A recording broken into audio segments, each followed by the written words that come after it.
All right, everybody, welcome back to another recording. For this episode or session, we're going to talk about Chapter 11 of our textbook, and we'll talk about small group communication. We'll define small groups, we'll talk about the development of small groups, and then also talk a little bit about how small groups communicate with one another. The definition that we're going to work with in terms of small groups is three or more interdependent people who have some kind of common identity or have some kind of common goal. Just so you know, the best number of people to have in a small group is actually between 3 and 5, because any more than 5 and people start pairing off. And the same is true with even numbers. If you have a group of 4, those people will often split into 2 pairs, and then you lose the dynamics of a group conversation. So really, I should say 3 or 5 would be the ideal size. But our discussion today is going to be around the people who, again, have some kind of reason for coming together, maybe a common interest or a task to accomplish.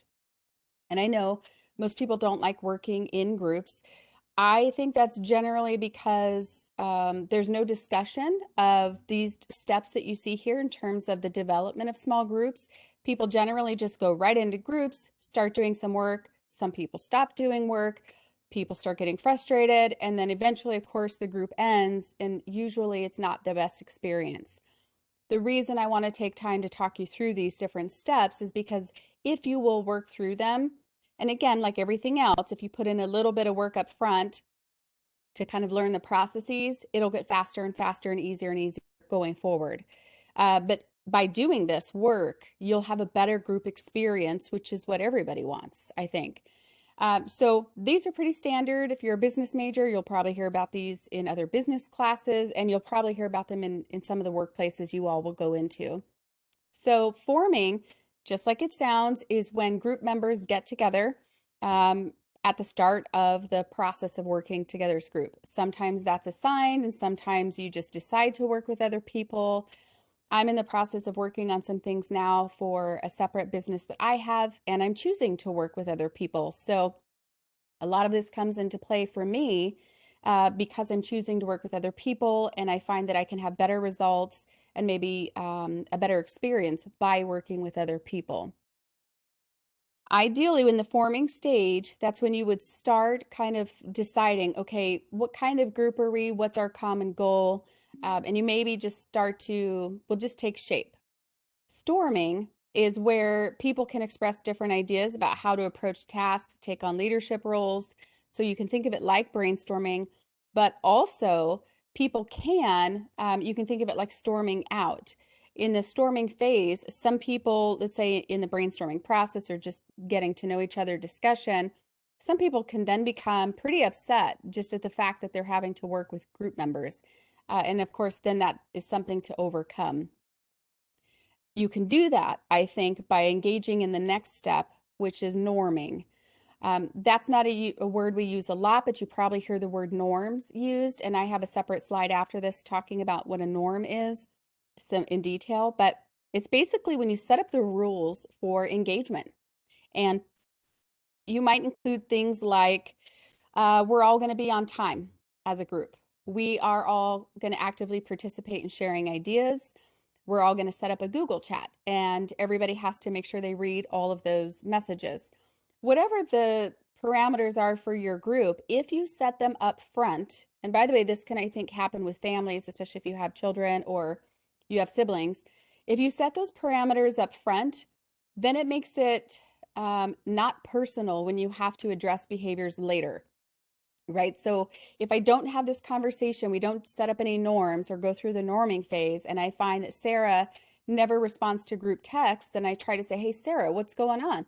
She could say, well, I didn't know I was supposed to. And then we just wasted a lot of time because there were unclear expectations, right? Whereas if we set those rules and we agree to them as a group when we start, if somebody goes and talks to Sarah later, we can say, well, we all agreed on this. Then Sarah can say, yeah, I know, my bad, or whatever she's going to say. But it doesn't have to be about Sarah, it's about the behavior. And I can tell you, having been on the other side of learning these skills and applying them, I would much rather have that conversation than a blame game argument conversation because somebody didn't know what my expectations were or the group's expectations because we never talked about it. So I highly recommend spending some time at the very beginning of groups, just setting some norms. And you don't even have to call it that. If that sounds too formal, just say, hey, I think we should set some ground rules, especially if you want to talk about the division of work. That's usually a good conversation to have as well. The performing stage is just as it sounds when the group members actually do perform the tasks that they accepted or agreed to take on or were assigned. And then adjourning, just like it sounds, is when the group disbands. So I would just pay attention to the wording that you see here. Sorry, I have cat hair in my eye, floating cat hair as always.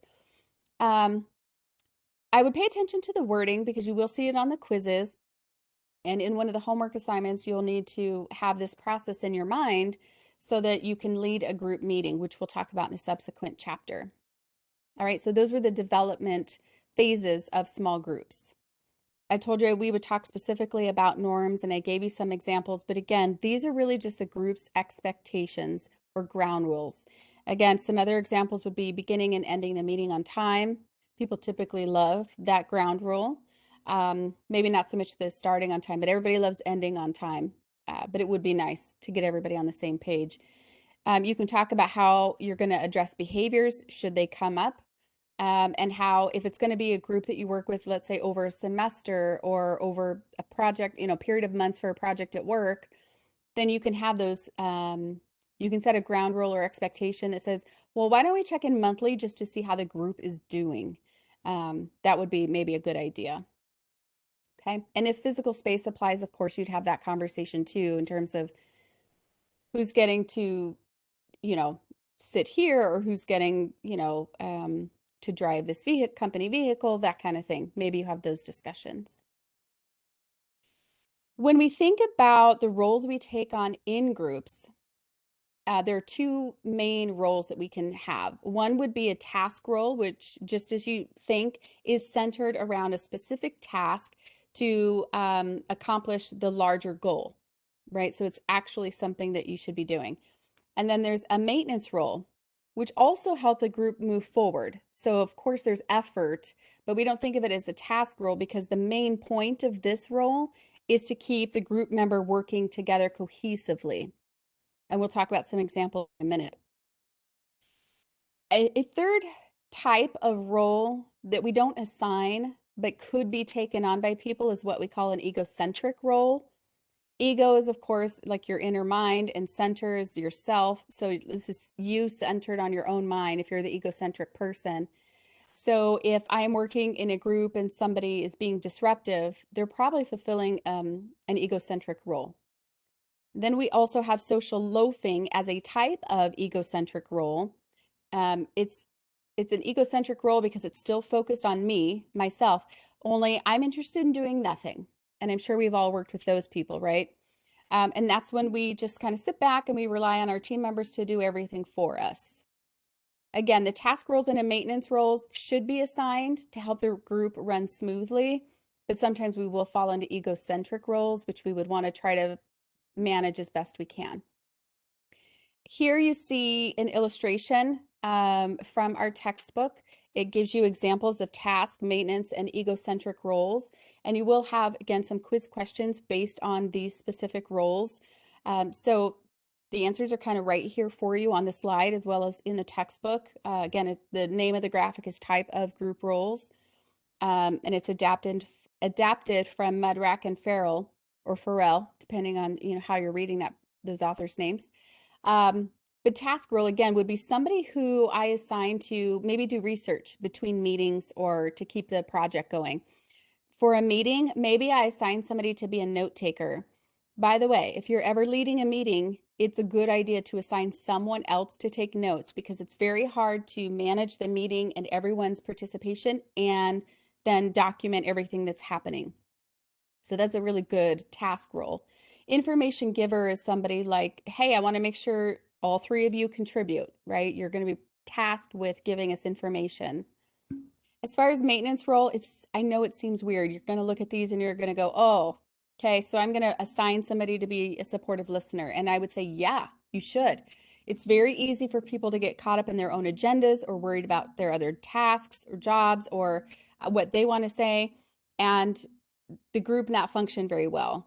Again, a maintenance role is not, it's a task to be done, but the point of the role is to move the group forward as cohesively as possible. So if I say, hey, Justin, as we meet today, I'd like you to be the supportive listener. So if everybody else stops listening, that's your job, is to really make sure you hear everybody out. So maybe in our group, we have a tendency to talk over one another and not let each other finish our sentences.